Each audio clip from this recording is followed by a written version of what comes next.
Hi guys, and welcome once again to Curated Logic, where we try and up your brain game.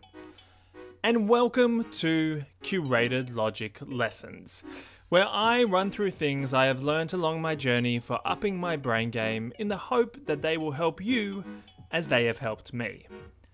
Today's topic is retention.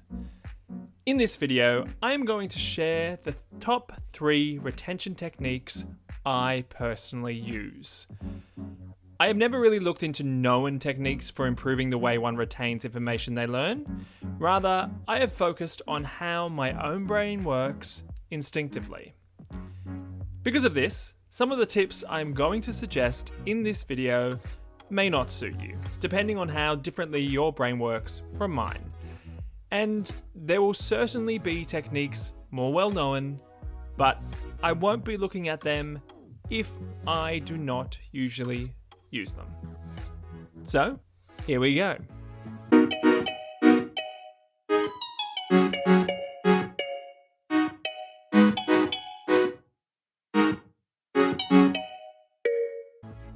The first tip that comes to mind when I think of my retention techniques is one I call sounds like sentences.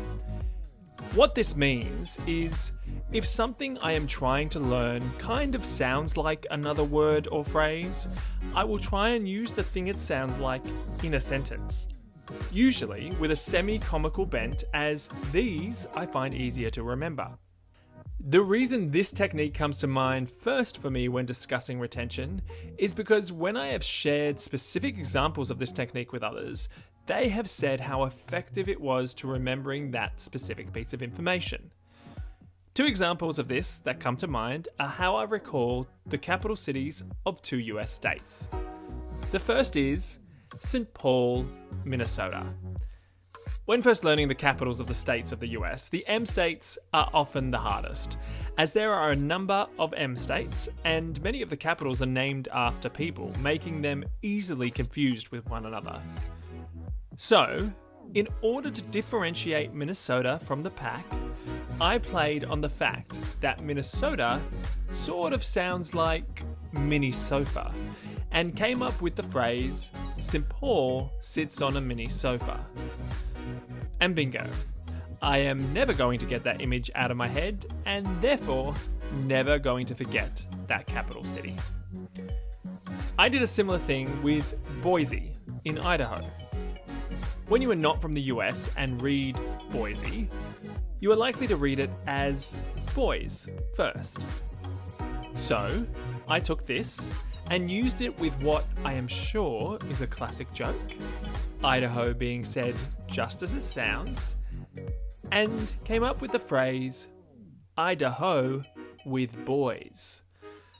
This, used as my retention technique, means, once again, I am never going to forget Boise, Idaho. These techniques may seem strange to some, but trust me, they are effective. And I am sure if you are asked either the capital of Idaho or Minnesota from this day forward, you will likely remember them. The next technique is one I mainly employ when it comes to lists of things and how I can break them down with numbers. Just a disclaimer, if you are not a numbers person, this technique may not actually work for you. My brain thinks in numbers and number patterns a lot, but I understand that many people's brains do not. I would suggest though listening to this section anyway and seeing if any of it makes sense to you, as there may be something small that could help. So, when it comes to this technique, I will often try to find 1 or 2 numbers I can use throughout a list that helps me remember the list's structure, and then enough specifics to be able to fill in any gaps. Once again, the example I use for this is to do with the US states. When I am trying to recall all 50 US states, I do so alphabetically, using the numbers 8 and 4 as my guides. Here is how. First, almost dead in the middle of the 50 US states are 8 M states, followed by 8 N states. The M's carry the number of states beginning with a letter in the first half of the alphabet one extra over half the number of US states. So if you're following me, that means the M states end at the 26th state. 1 over 25, which is half of 50. I remember this because I have recalled the US states so many times, but you could also remember it because M has one extra line when compared to N, or M ends at 26 and 2 plus 6 is one of our magical numbers, 8, or the fact that after the N states you are left with 2 lots of 8 states.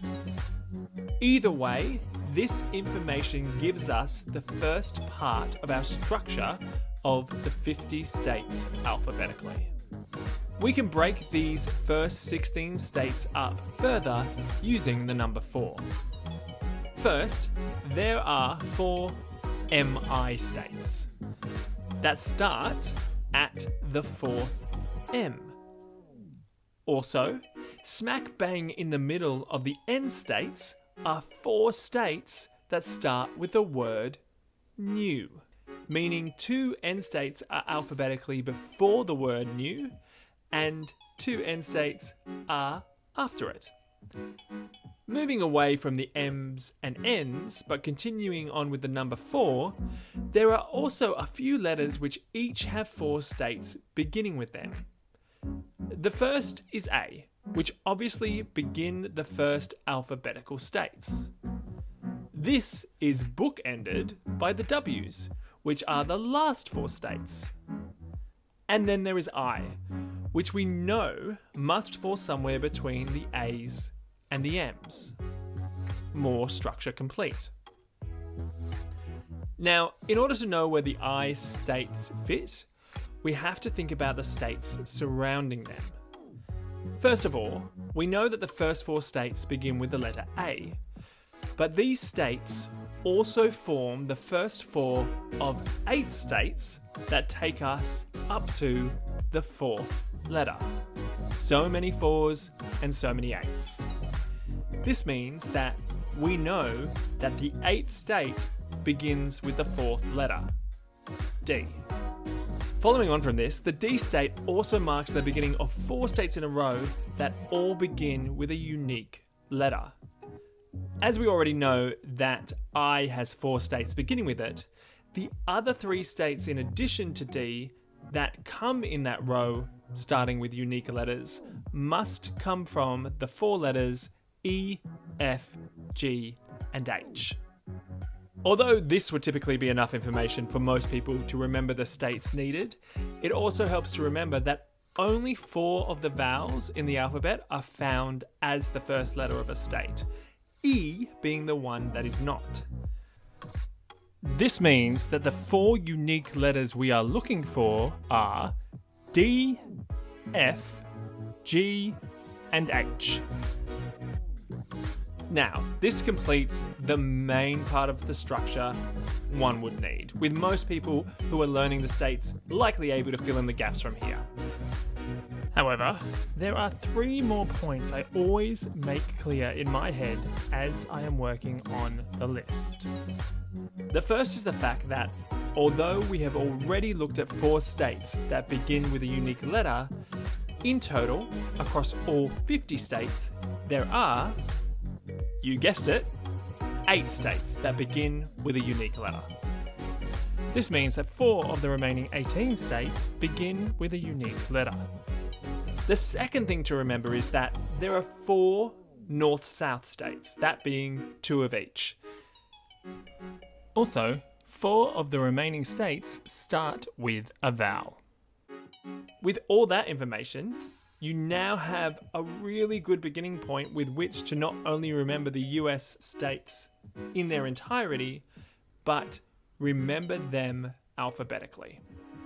As I said before, I realise that this technique is quite in depth, and for some people it would just be far too confusing to remember, but For me, it is a technique I use a lot and it really makes sense. So I hope that there is something in there that you too can use. The final technique I am covering is the main one I am employing to assist and improve retention on the forthcoming Curated Logic website. It is also a technique I am positive is regularly used and well documented. That technique I call unique surrounding facts.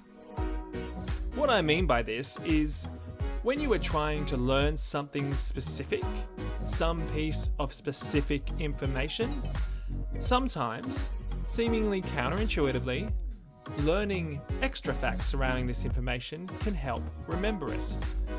For instance, I am Australian, so obviously I know that the capital city of Australia is Canberra. But for people who are not Australian, this fact may not be well known to them, usually thinking that the capital is either Sydney or Melbourne. But in order to help remember it is not either one of these cities, it helps to recall the fact that following a dispute over whether Sydney or Melbourne should be the capital, a compromise was reached, and the capital was basically put halfway between these two cities. Of course, this fact doesn't give you the name of the capital, but the added information eliminates the usual answers. And if you look into the fact further, you will likely remember doing just that, and therefore are more likely to recall the correct response. So, they are the three main ways I retain information. I am not perfect at retaining information, but it is something that I like to try and improve all the time. Of course, as I said, there will be many more techniques out there, and if there are any that you particularly subscribe to, please let me know in the comments below. I am always up for a new way of learning. And if you want to continue upping your brain game, please follow Curated Logic on any of the socials listed above or below, or you can support us through Patreon, which is also listed above and below. I hope wherever you guys are in the world, you are keeping safe and happy. Until next time, keep upping your brain game and have fun. See ya.